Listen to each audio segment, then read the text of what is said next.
may mga kakayahan lumuhod, luluhod po tayo bilang paggalang sa banal na Espiritu sa katauhan ng ating mahal na Apo kong Chino.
Sumainyo ang kapayapaan,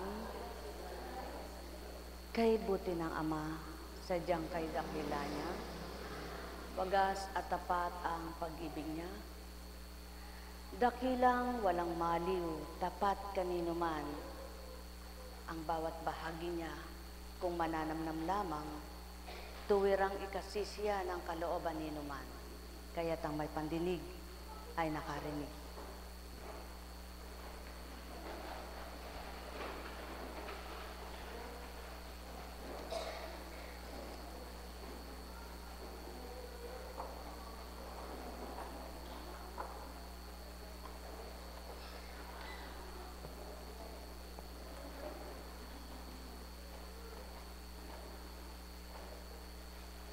Mula kay Isayas, ang sabi ni Yahweh, ang mga hinirang ay inyong bayang magbalik sa akin.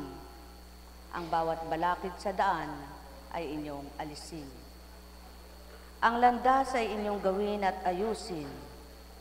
Ako ang dakila at banal na Diyos, Diyos ng walang hanggan. Matataas na bundok at banal na lugar ang aking tahanan. Sa mababang loob at nagsisisi, ako ay sasama. Aking ibabalik ang pagtitiwala nila at pag-asa. Ako ang nagbigay ng buhay sa aking bayan. Sila'y hindi ko patuloy na usigin at ang galit ko sa kanila hindi mananatili sa habang panahon. Nagalit ako sa kanila dahil sa kanilang kasalanan at kasakiman. Kaya sila'y aking itinakwil. Ngunit matigas ang ulo nila at patuloy na sumuway sa akin. Sa kabila ng mga inasal nila, sila'y aking pagagalingin at tutulungan. At ang pamimighati aking aaliwin. Bibigyan ko ng kapayapaan ang lahat, maging nasa malayo o nasa malapit. Ang aking bayan nga ay aking pagagalingin. Ngunit ang masama ay tulad ng dagat na laging maalon, na walang pahinga sa buong panahon. Ang burak at putik, buhat sa ilalim ang iniaahon. Walang kaligtasan ang mga makasalanan. Buhay ba ang Ama? Mula pa sa unang panahon, binaybay na't iwinika ng Ama ang marapat sa bawat anak niya. Itinuro ang tumpak at tamang pag-uugali at gawa. Binahagi ang marapat na gagawin at dapat tukdin. Pinadarama ang kanyang pagmamahal, pinakikita ang kanyang paglingap, pinababatid ang kanyang mga aral, itinuturo ang kanyang kabutihan. Kaya't ang mga natututo, nagnanamnam na tuwiran ang mga nakadarama na sisihan ng kalooban. Hindi nga winika ng Ama, kayo ay magbatang walang pakinabang, kundi ang winika niya, lahat ng nagbabata sa mga kahirapan man, sila'y makakasadyad, makakahulagpos na ganap. Ang may pandinig ay nakarinig. Buhay ba ang Diyos? Tapat ba ang Diyos? Kaya bang gawin ng tao ang isang makasasama sa kanyang sarili kung siya'y nasa kaliwanagan? Kaya bang gawin ang kanyang sarili siya mismo ang magpahamak? Mga minamahal, yan ang palatandaan. Kapag ang tao'y nadidimlan, kapag ang tao'y masama ang kaisipan, kapag ang tao'y di batid ang ginagawa, siya rin mismo gumagawa ng kapahamakan ng kanyang katawan at kaluluwa. Kaya't ibinigay ang mga aral, ipinabatid ang tama at tumpak na gawa at salita upang ang tao'y mamili sa lupa. Hambing sa halaman na gusto mong pigtasin ang bunga, nakikita mo hitik na hitik, siksik na siksik ang mga bunga niya, ngunit alam mong lason, kukunin mo baga. Kahit tuwang-tuwa ka at siyang-siya sa pananaw mo na para bagang ang sarap kainin dahil nakakaakit ang siksik nilang bunga. Ngunit alam mo ito'y lason, kakainin mo ba? Ngunit ang tao, alam nang may pagkakasala at magiging kasalanan sa bagay na nagiging kagustuhan ng kanilang sarili, hindi alintana, makuha lang ito. Kapag nakakita ka ba na gumagapang, ikaw ba'y natutuwa? Kung minsan may mga taong nakikita nila ang kapwa nila, kakaawa. Nagsasalita ang bibig nilang nakakaawa, ngunit wala silang ginagawa. Subalit ang Ama, paano masasabi ng taong wala siyang habag at awa? Samantalang pagmulat pa lamang ng mata ng tao, nandyan ang kanyang biyaya. Ang siya'y may panlasa kung nakakakain siya na may panlasa bibig niya. Ang siya'y nakakahinga dahil buhay pa siya. Yan ay pagpapalang hindi kahalagahan ng salapi at hindi mapapantayan ng bagay.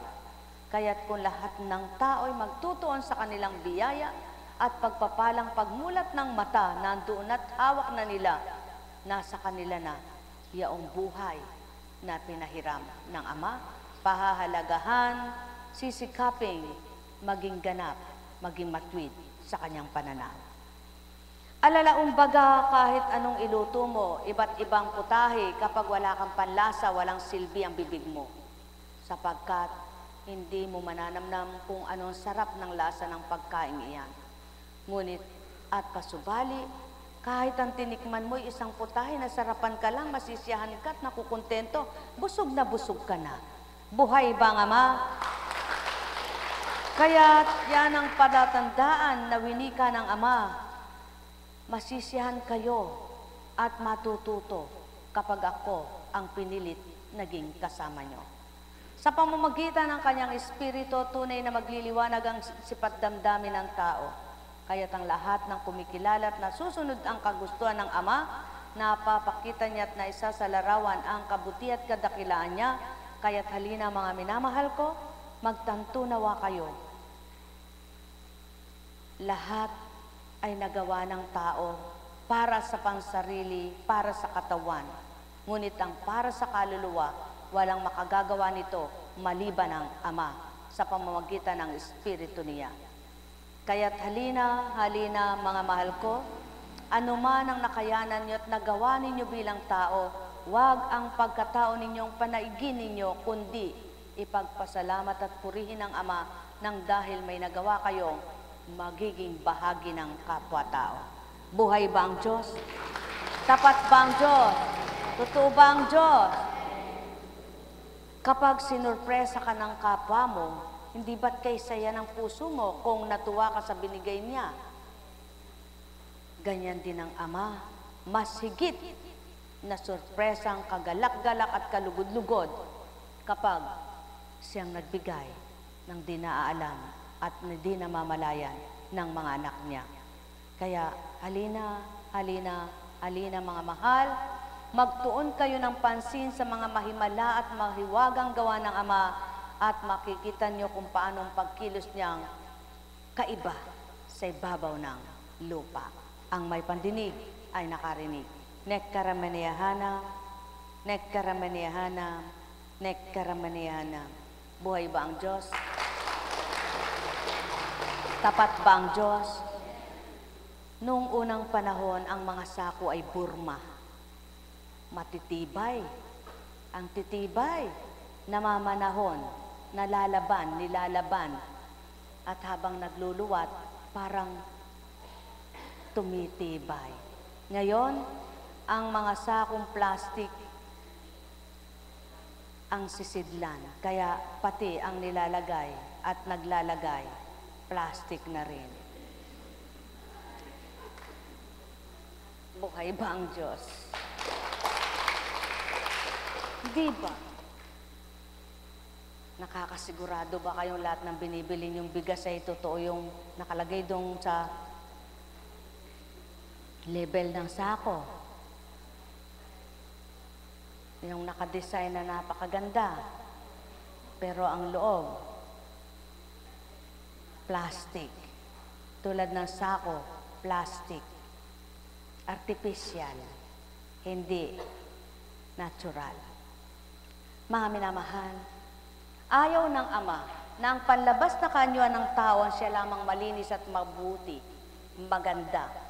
Ang gusto ng Ama hanggang kaloob-looban ay napapaganda at napapabuti niya.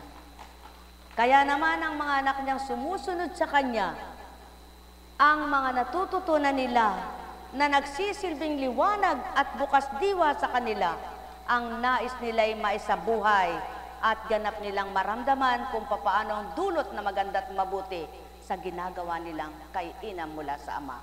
Buhay ba ang Ama? Tapat ba ang Diyos? Totoo ba ang Diyos?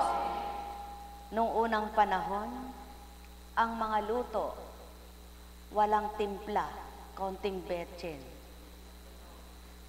Sarap na ang tao. Ngayon, sagana na sa timpla, mayroon pang hindi masarap, sasabihin ng kapwa nila. Ano ba yan? Walang lasa? Sabi ng nagluto. Nilagyan ko na yan ng magic sarap, hindi pa rin nag-magic. Sapagkat kahit lahat ng magic sarap nilagay mo, kung wala namang pag-ibig ang pagluluto mo, walang sarap. Buhay ba ang Ama? Dahil sumusunod sa niluluto mo, yung damdamin mo. Yung damdamin mo, sinusunod ng niluluto mo. Halimbawa, nagluluto ka, talbog ka lang ng talbog. Pusakal ka, pusakal ka, pusakal. Sumusunod ka lang pala dahil inutusan ka magluto. Naiinis ka naman habang nagluluto ka. Nasa isip mo, ito'y timpla, ito'y timpla, ito'y timpla. Nung malasahan, mapait ang lasa. Ba't ganito ang timpla ng lasa mo, ng niluto mo? Bakit tinimpla ko na lahat ng tinuro mo alam ko na sabi nung nagpaluto. Kaya ganyan ang lasa, mapait kasi ang dibdib mo sa pagluluto mo. Buhay ba ang Diyos? Buhay ba ang Diyos? Kaya, ang pagluluto sinasamahan ng pag-ibig. May pagmamahal. Kapag ang niluluto mo, habang nagluluto ka, tuwang-tuwa ka, siyang-siya ka, masaya ka, pati yung niluluto mo nakikiayon sa'yo. Dahil ang sarap ng lasa ng mga kakain ay malalasap nila. Kaya't sasabihin, ano ba kang nilagay mo dito? Pinagtabog-tabog ko lang, pinagsahog-sahog ko lang, wala ako kang alam na nilagay ko dyan, kundi konti kang betsin. Sabi ng mga tao, ang betsin daw ay nakakalason. Noong una namang panahon, uso na ang betsin, yung tinatakal-takal pa. Hindi yung Ajinomoto. Subalit kay hahaba ng buhay ng mga tao, walang namatay sa betsin. Ngayon, salita sila ng salitang may laso, nakakalaso ng betsin. Nabili pa rin ang betsin. Sapagkat marami nang nagsilabas na may Norcubes, may magic sarap, kung ano-ano, Ajinomoto, lahat-lahat na lang meron. Bili ng pampasarap. Yun namang pag-ibig, wala. Paano sasarap? Mga minamahal, ang nais ng Ama kung paano mong pinalalasap ang sarap ng lasa ng niluto mo, masarapan din sila sa lasap nilang nilalasap sa pag-ibig mo. Buhay bang Ama? Kaya napakahiwaga ng buhay. Hindi kayang isalarawan, hindi kayang liripin. Ngunit ang Ama, alam niya lahat. Bawat saglit, bawat sandali, ang nagaganap sa ibabaw ng lupa. Kaya mga mahal, pinakamasarap na gawin upang masyahan at matuwa sa simple at kung anong meron ka, matuto kang masyahan at matuwa. Sapagkat kung ano meron ka na kinasisiya mo, maligaya ang puso mo. Ngunit anuman ang meron ka at di ka masaya, wala kang kagalakan, wala kang kasiyahan. Buhay bang Ama? Kaya't maliwanag ang katotohanan, ang pangako ng Ama'y napakabuti. Sapagkat siya ang dakila, wika nga niya, ako ang dakila at banal na Diyos, Diyos na walang hanggan. Sa makatwid, ang Amang mataas at napakataas ng uri ng kanyang kapangyarihan, hindi kayang ipantay sa ginto na kumikinang, hindi kayang ipantay sa laksang salapi, hindi kayang ipantay sa napakasarap na kinakain na pagkain ng pangtiyan. Sapagkat anumang sarap, anumang kumikinang, anumang limpak na iyong hawak, na iyong nakamit, na iyong nakamtan, kung wala kang galak, wala kang mararamdamang sarap. Buhay bang Ama? Sarap ng buhay, sarap mamuhay, sarap makipamuhay sa sanlibutan. Ngunit at pasubali sa simple, sa payak na masaya, maligaya, payapa ka, ang buhay mo'y kaaya-aya at kalugod-lugod. Ang may pandinig ay nakarinig. Sumainyong kapayapaan, pagarian kayong tuwiran, malubos ang kasiyahan, kagalakay inyong kamtan. Kapag ang taong nagbigay ng babala, hindi ka sigurado kung ang sinabi niya na babala sa'yo ay totoo. Maaring kaya lang sinabi yan sa'yo. Halimbawa, wag mo ekang kukunin yan, masama. Kasi eka ay may lason. Naniwala ka naman. Pagkatalikod mo, kinuha niya. Kaya lang pala niya sinabing may lason para siya makakuha. Sinabi niya, magdala ka eka doon ng isang timbang tubig kasi eka ay natutuyo na yung poso. Ngayon, pagdating mo doon, ano eka ang tuyong poso? Wala namang natutuyong poso. Gusto ka lang palang pagurin.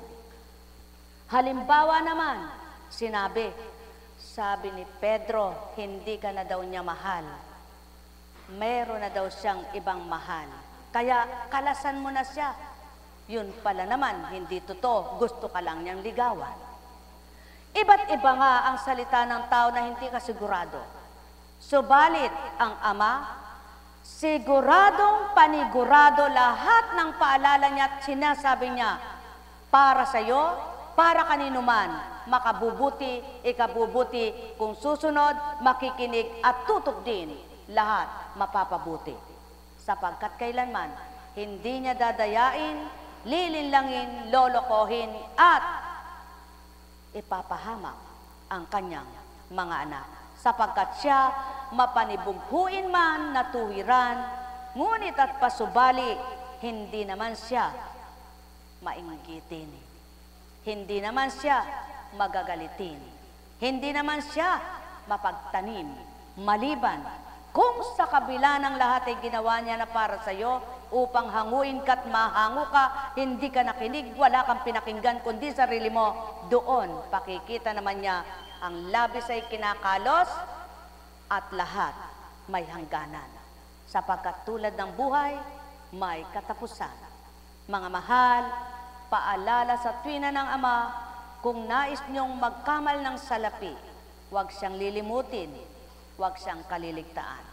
Bagkos, anuman ang nakamtan nyo, anuman ang para sa inyo na pinahiram niya at pinagagamit niya habang nabubuhay kayo, alalahanin nyo siyang pinagmumula ng lahat ng kabutihang pagpapala ninyo. Pagpalain kayo. Nekkaramaniyahanam, nekkaramaniyahanam, nekkaramaniyahanam. Kaya maliwanag ang wika niya, maging sa malayo o nasa malapit, ang aking bayan nga ay aking pagagalingin. Ngunit ang masama ay tulad ng dagat na laging maalon, na walang pahinga sa buong panahon. Mga minamahal, malawak ang karagatan. Subalit, walang tugot sa pag-alon at pagpadpad sa pampang. Alalaw baga, ihambing sa taong maraming pangarap, maraming iniisip at maraming gusto araw at gabi man. Ngunit at pasubali, walang tapat sa kanyang pagtitiwala, walang tapat sa kanyang paniniwala, at walang katotohanan ng kanyang pananampalataya. Kaya't araw-gabi, pagal ang isip niya, pagal ang katawan niya, pagal ang damdamin niya sa mga hinahanap niya sa buhay niya, ngunit walang tugot siyang nag-iisip, walang tugot siyang mag-isip, wala pa rin siyang nakakamtan. Subalit, ang kapanatagan kapag ito'y kinamtan sa pananalig at pananampalataya mong matapat, wala kang pagal na isip, wala kang pagal na katawan, wala kang pagal na damdamin, sa hindi mo namamalayan, nakakamtan mo ang iyong mga ninanasang kamtin. Sumunod ka lamang, tumalima ka lamang, unahin mo ang sayo lilingap, magmamahal ng tapat. Sumainyong kapayapaan, pagarian kayong tuwiran, malubos ang kasiyahan, kagalakay, inyong kamtan. Nekkaramaniyahanam, nekkaramaniyahanam, nekkaramaniyahanam. Buhay ba ang Diyos? Tapat ba ang Diyos? Purihin, purihin, purihin ang Ama. Kapag puspos ka ng Espiritu ng Ama, ang bawat kataga ninanamnam mo, para bagang pinagheheli ang katawan mo, at ang mata mo'y parang nangnang na pagkain, na kapag sinubo mo, kay sarap ngatain. At malambot-lambot na malagkit-lagkit na kanin. Yan ang magandang pananaw sa kanilang buhay. Sarap na sarap sa kanilang pamumuhay. Buhay ba ang Diyos? Tapat ba ang Diyos? Totoo ba ang Diyos? Kaya't sa inyong lahat, sumainyo ang kapayapaan.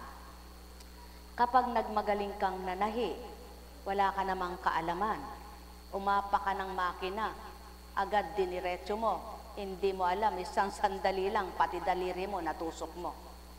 Sapagkat wala palang control, automatic pala. Ganyan ang taong dire-diretso pag-iisip, hindi nagninila, hindi nag-iisip muna bago ginagawa ang bagay. Siya rin ang nasasaktan, siya rin ang nahihirapan. Mga mahal, bago ninyo gawin, 10 beses isipin, bago ninyo sabihin, pag nilayang mainam. Upang sa gayon, gawa mo, ikaw natuwa. Sinabi mo, ikaw ang magpala. Buhay ba ang Diyos? Buhay ba ang Diyos? Anak, nawa hanggang paglaki mo, ganyan ka. Na? Si kapatid na lang, dumay ka partner, oh. Ilang taong ka na? 13. Wow.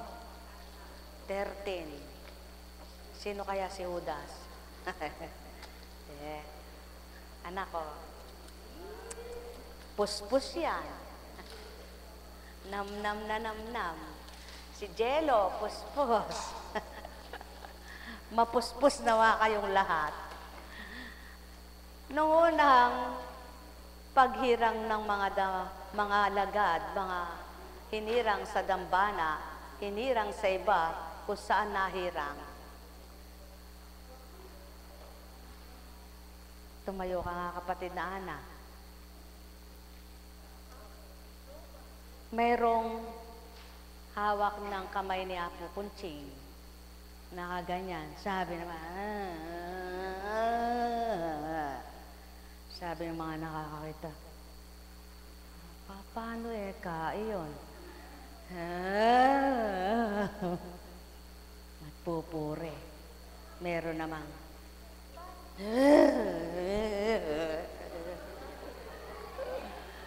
meron namang, sabi ng mga tao, mga baliweka sila. Buhay ba ang Diyos? Ang mga baliw nagsidami. Nagsilagurin ang mga nababaliw. Kaya ngayon, kayong mga tagasunod nitong gawain, baliw na rin. Baliw sa Panginoon, nabaliw sa aral ng Ama, hindi bali na. Huwag ka lang nabaliw na nanghuhuli ng tutube. Alam kong magagawa ang Ama. Sapagkat ang nararamdaman nila ay di nararamdaman ng mga nagtatawa. Ang nakikita nila ay hindi nakikita ng mga tumatawa. Ang sinasabi nila ay hindi masabi ng mga humuhusga. Kaya naman anuman ang marinig, matawa at mahindi sila, wala pa rin silang alam sa ginagawa ng tinatawanan. Hinuhusgahan, pinaparatangan. Subalit ang Ama, alam lahat niya. Kaya siya mismo nalugod tuwina habang nakikita niyang nakikisa, nakikipagtuto, mga anak niyang pinagtatawanan ng mundo. Ngunit sa kanya, sumusunod, tumatalima. Alam kong may magagawa ang Ama. Alam kong may magagawa. Congratulations sa inyong mag-asawa. Isang biyaya yan. Di ba biyaya ang magkaanak ka ng karangalan ng kagandahan, karangalan ng katalinuhan, karangalan ng magulang ang tinatamasa ng parangal sa anak. Kaya patuloy kayong lumapit sa Ama, patuloy kayong magtiwala sa Kanya, at patuloy niyong ilaga ang mga anak niyo upang patuloy kayong maaliw sa kanila. Alam kong may magagawa ang Ama. Alam kong may magagawa ang Ama. Pagka winika niya, manalig ka na. Kasarap lang kung lahat ng mga bata ay magbago, no? Kayong mga magulang ang makikinabang. Kaya sa halip na tutulan, pigilin at pagalitan, bakit kaya hindi unawain at bakit kaya hindi tulungan? Mayroong mga ayaw maniwala, ayaw magtiwala, hindi na nga sila naniniwala, di pa sila nagtitiwala, sila na may naninira. Alin kaya ang kalugod-lugod? Ang naninira o sinisiraan? Alam kong magagawa ang Ama. Alam kong may magagawa ang Ama.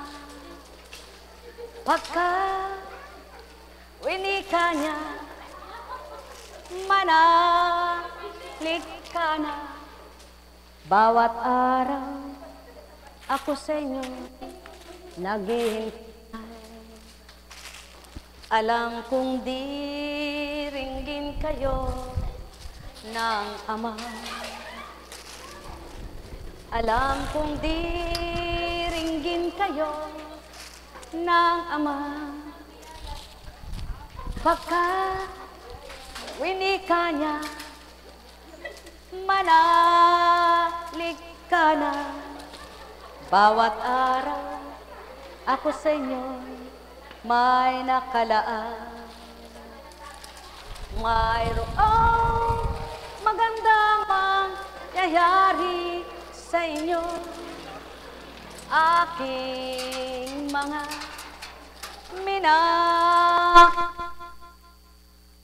mayroong magandang mangyayari sa inyo, manalig umangkin at tanggapin.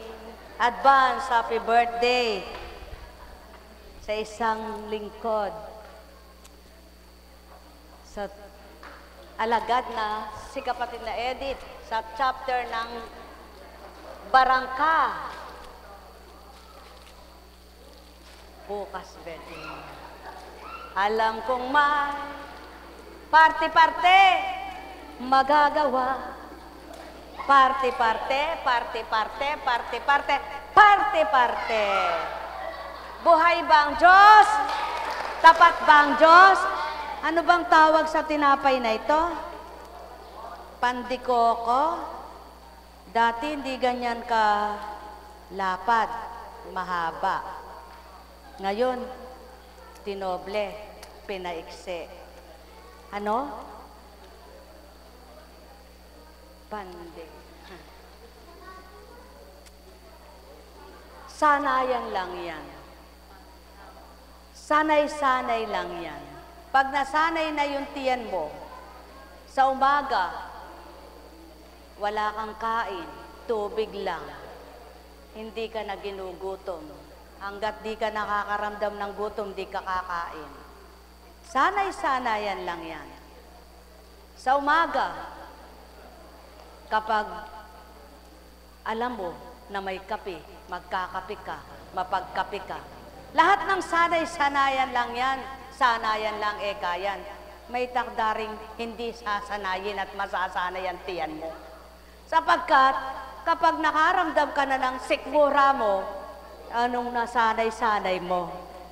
Ngunit kung ang gagawin ng tao, sanayin niyang magdasal araw at gabi man.